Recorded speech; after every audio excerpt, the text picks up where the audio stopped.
Hello, I'm Zan-Misélel Κουστώ. Welcome to Stories of the Sea.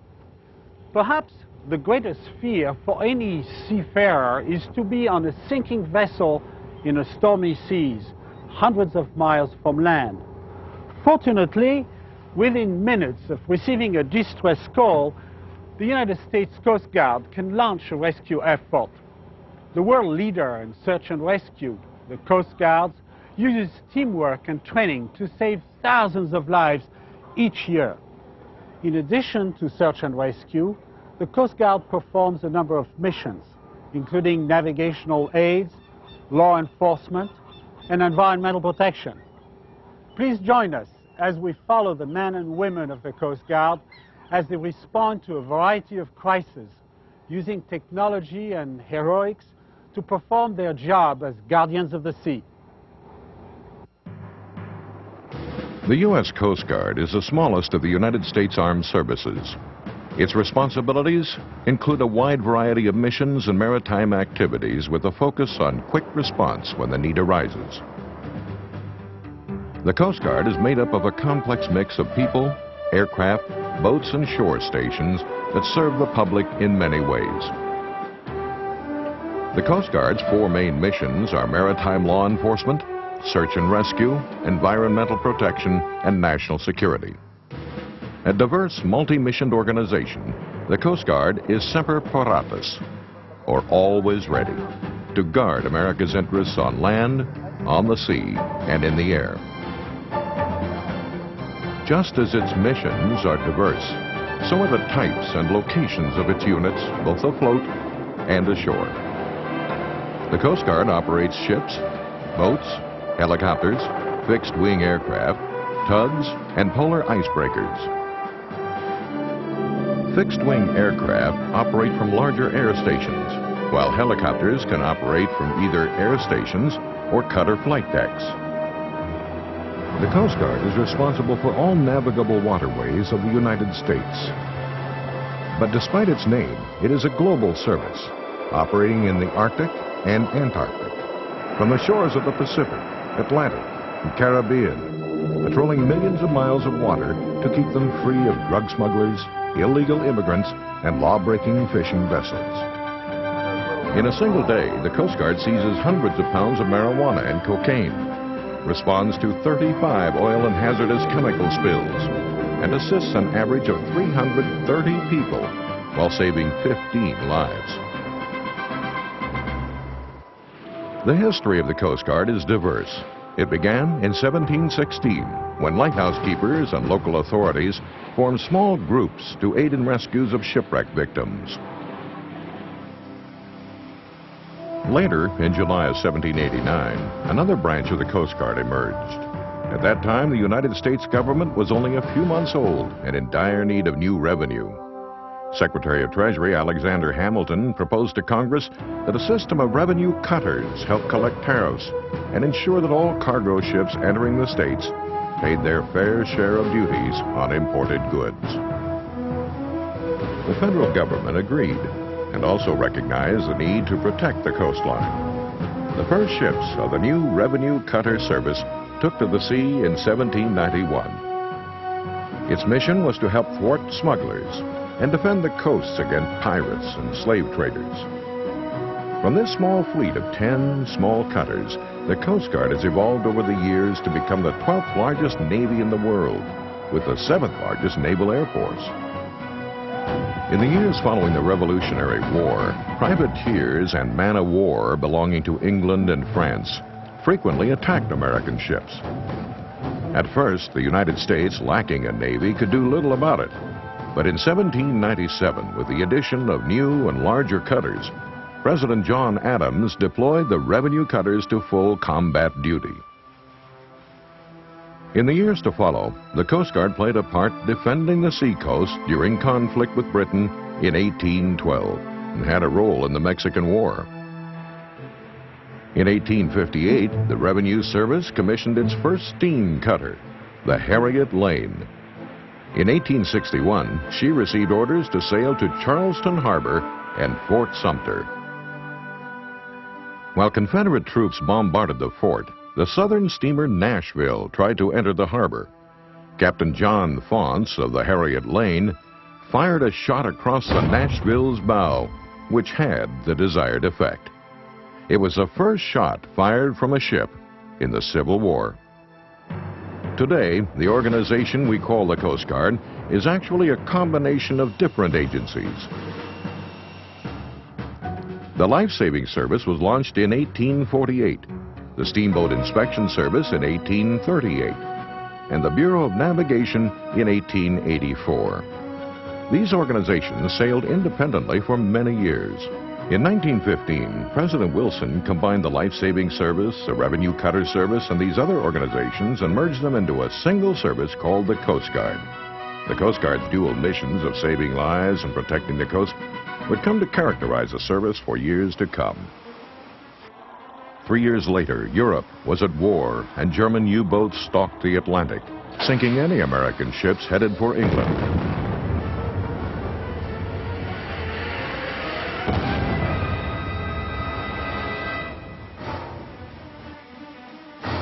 President Wilson placed all Coast Guard assets under Navy control. The Navy then used their new fleet to protect troop transports. The Coast Guard was well prepared for its new mission.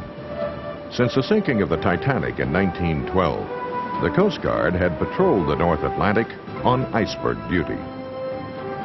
It was also during World War I that the Coast Guard first learned the techniques of anti-submarine warfare, using planes, blimps, and depth charges. The Navy fought German U-boats to a standstill.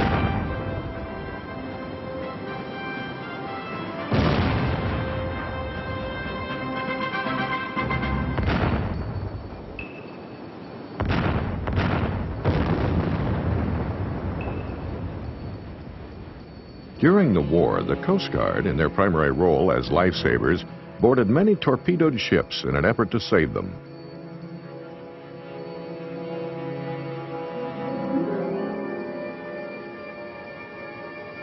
Many times, these attempts did not succeed, and servicemen died.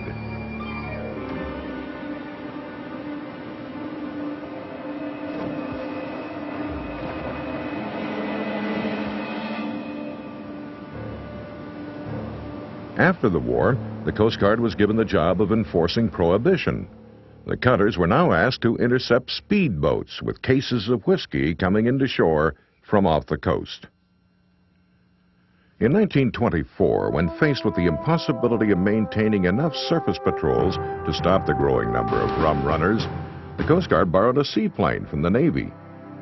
The plane was based in Massachusetts, and from there flew daily patrols. Congress was so impressed by the drop of rum running in the area that it issued funds for the Coast Guard to purchase 5 new seaplanes. Although the planes were used primarily to detect illegal liquor shipments, they also saved lives, aided vessels in distress, and performed other valuable services. In the years to follow, these seaplanes earned the nickname Flying Lifeboats, as they came to play a greater role in rescues at sea. The Coast Guard began obtaining planes especially designed to suit its needs. These flying boats were larger, with greater cruising range, and fitted with the latest radio and equipment for all-weather flying. When the United States became involved in World War II, the Coast Guard was already patrolling the Atlantic, gathering information on the growing number of ships and planes crossing the ocean. With the United States in the war, the Coast Guard was again assigned to anti-submarine patrol and convoy escort duty in the North Atlantic. Its mission was to protect vital military supplies and troop transport ships.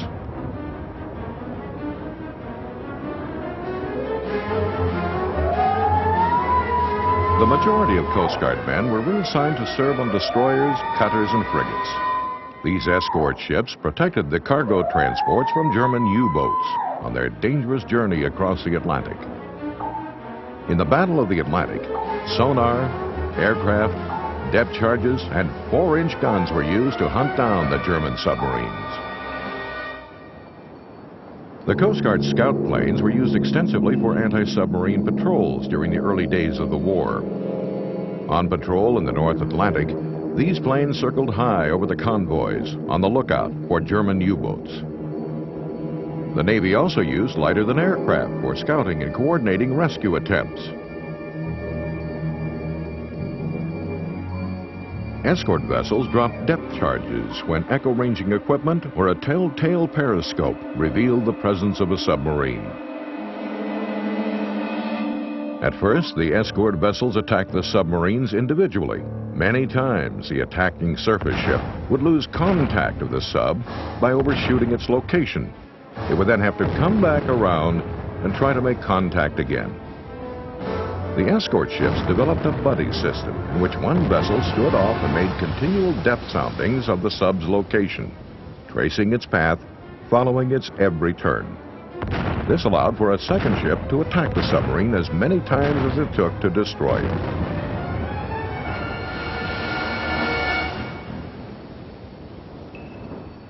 The Germans would try a few tricks of their own. They would fill their torpedo tubes with bedding, clothes, garbage, and together with oil, release the material to the surface. The ploy sometimes worked, but the Navy countered by using more depth charges until they were sure that the submarine had been destroyed.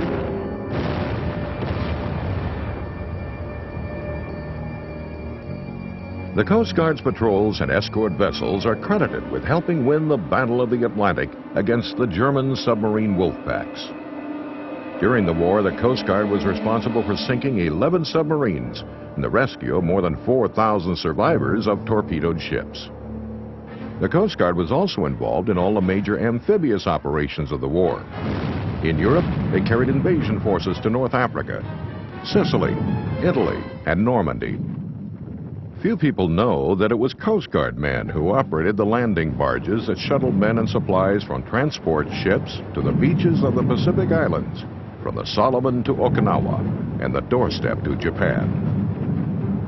In the fierce battles of World War II, whenever U.S. Marines stormed into heavily defended beaches of Japanese-held islands, it was the men of the Coast Guard who piloted the Higgins landing craft, spearheading the attack. Under heavy fire from enemy airplanes and shore guns, in an all-out attempt to stop the invasion, the landing barges delivered thousands of men on the beaches and supplied the troops in their thrust to capture the islands. Unloaded from transport ships anchored offshore, the Higgins boats were lowered into the water and maneuvered to the side of the ship where troops were loaded. Then 10 or 12 of these landing craft would form together into circles or waves. At full throttle, the landing crafts would speed toward the heavily defended beaches, where each Higgins boat would hit the beach simultaneously. In the Pacific, Coast Guard coxswains were involved in more than 50 landings against the Japanese. By the end of the war, the Coast Guard had lost 1,878 men in combat. During the war, the Coast Guard used airships for scouting and air-sea rescue coordination. Rescue work was handled by flying boats, which could land on the water, pick up the survivors, and take off again. In 1942, the Army loaned 4 of its experimental R-4 helicopters to the Coast Guard to test the new aircraft for air-sea rescue. They proved themselves by being able to pick up survivors when the sea was too rough for seaplanes. In the 1950s, the Sikorsky S-55 was added to the inventory. It proved to be an effective answer to the increasing number of rescue operations that the Coast Guard was asked to perform. This helicopter had its engine mounted in the nose and provided plenty of room for rescue crews. For nearly 20 years, the S-55 was the workhorse of air-sea rescue. Today, the Coast Guard has a variety of ships and planes to meet its multi-mission needs. The HH-60J is the service's workhorse, handling grueling long-range search and rescue missions. This is the aircraft that gets called when the emergency is far offshore in the Gulf of Alaska, the Caribbean, or the Atlantic. Today, the HH-65 Dolphin helicopter flies from both decks of ships and from land-based air stations. Helicopter crews perform law enforcement, maritime safety, and search and rescue missions.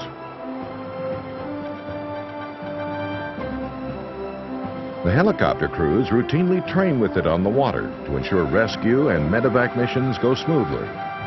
The Dolphin's computer flight management system allows the pilot and co-pilot to search for targets while the aircraft flies a programmed search pattern automatically. The service calls ships longer than 65 feet in length a cutter, and smaller craft boats. The 41-foot utility boat is the backbone of the Coast Guard's close shore patrols. Designed to operate with a crew of 4, the 41 is one of the most efficient boats used for life-saving. Motor lifeboats operate in heavy seas to rescue victims in rough surf conditions.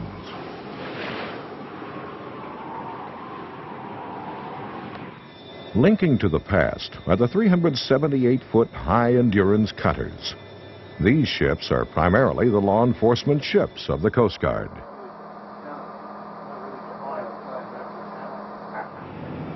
Enforcing customs laws against smuggling, drug interdiction, fisheries conservation, and national defense missions, these ships trace their roots back to their early history. The 2 Polar-class ships are the United States' only ocean-going icebreakers. Working in a very hostile environment, these icebreakers, with 8 engines, are designed to do a continuous 3 knots through 6-foot sheets of sea ice. With ramming techniques, the vessel can break 21-foot thick pressure ridges. The smaller ice-breaking tugs were designed especially for work on the Great Lakes. Their job is to keep shipping lanes and harbors open to traffic. From the warm waters of the Caribbean to the frozen waters of the North Pacific, in all types of weather, the Coast Guard has stood by for 2 centuries, ready to help anyone in distress. During one rescue in the Bering Straits outside St. Paul Harbor, Alaska, the fishing vessel Alaskan Monarch, with a crew of 6, lost power and was being swept onto the rocks. It was too shallow for a cutter to reach the grounded vessel, and a tow line parted before freeing the fishing vessel. An HH-3F helicopter was called in. 4 crewmen were quickly hoisted to safety and evacuated. The captain and chief engineer stayed aboard and continued to try to save the ship. But after being swept overboard, both the captain and engineer were rescued, and 5 hours later reunited with their families. The mission of law enforcement is not new for the Coast Guard. It has battled narcotics trafficking for decades, long before the White House identified drugs as a national threat. The HU-25 Falcon is the frontline air interceptor for the Coast Guard. For night operations, the Falcon carries an infrared optical system that allows it to shadow suspicious aircraft in any weather. The infrared can be attached to the Falcon's radar or operated manually to track the aircraft at night and record drops of contraband. At the beginning of the drug war, the smugglers would operate in broad daylight. Today, because of the Coast Guard's efforts, they have to operate in bad weather or at night, flying low over the water. The Falcon will continue to track the aircraft until it lands or runs out of fuel. Police are on standby, prepared to force an end to the chase. Again, Shark, he's taking off. Keep coming hard to your right. Dead ahead about 50 yards. He's moving again. He's running. Target's going hard right. That's a good course. I'll tell you what, I'm watching them here visually. I'm watching the light show. They've got them in their light, so everything's okay. Target's turning back to the left. Your target's turning back to the left. He's dead in the water off your starboard midship. Roger, we got him. Okay. The 110-foot Island-class cutter provides a muscle for drug interdiction along the coast. Using radar, the ship can follow the course of unknown vessels. The cutters carry 50 caliber machine guns and a 25-millimeter gun. These weapons are used as a last resort to stop fleeing vessels. Got smoke, got smoke. The Coast Guard is also responsible for enforcing regulations dealing with environmental protection. It maintains highly mobile units to quickly arrive at the scene of any type of disaster, assess the situation, and deploy special equipment to deal with the problem. Another mission of the Coast Guard is protecting the coast and waters of the ocean itself. That means that the Coast Guard often enforces fishing treaties and laws protecting endangered animals. One of the most important regulations the Coast Guard enforces is the mesh size used in fishing nets. In this case, a 5.5-inch mesh or greater is allowed. That little rig that Petty Officer Sisker is using is called weight and spade. 10-kilogram weight suspended on a spade with a specific taper to it that allows us to slide it through the mesh and take readings. The Coast Guard also inspects the fishing vessels, in this case a Japanese boat in the North Pacific with a hole full of frozen salmon. They check that the fish meet the proper size and weight limits. In another inspection, this time in the North Atlantic, female lobsters are checked for discoloration and damage to their underbellies. In this inspection, raw areas of the lobster's body indicate that eggs have been scraped off. This is in violation of fishing regulations. In the Caribbean, 110 miles south of Miami, Coast Guard aircraft spot an overloaded Haitian fishing boat. Waves were lapping over the side of the boat when a cutter arrived on the scene. The men, women, and children were safely brought aboard the cutter, where they were treated for exposure. The migrants were turned over to the Border Patrol and Immigration and Naturalization Service. A record was set when 3,247 Haitians were rescued from 70 leaky boats on a single day on July 4th, 1994. It was the largest search and rescue operation since World War II. From dramatic rescues hundreds of miles out to sea in hazardous conditions, the Coast Guard is on the front lines, protecting our shores from a wide variety of threats. For 2 centuries, the Coast Guard has been ready to help anyone in distress and has lived up to its motto, Semper Paratus, always ready. As guardian of the sea, the Coast Guard combats many threats to the environment, protecting against many forms of pollution, including oil spill, and enforcing the laws that protect our unique marine life. Each year, the Coast Guard inspects hundreds of commercial vessels for compliance with fishing laws, from checking a shrimp fisherman's turtle release nets to guarding against illegal fishing in closed areas. The Coast Guard ensure that all vessels operating within 200 miles of U.S. shores meet fishing regulations. For more than 200 years, the Coast Guard has responded to its mission of support and protection both to the United States and the global maritime community. I'm Zan-Mισέλ Κουστώ, and this is just one of many stories of the sea.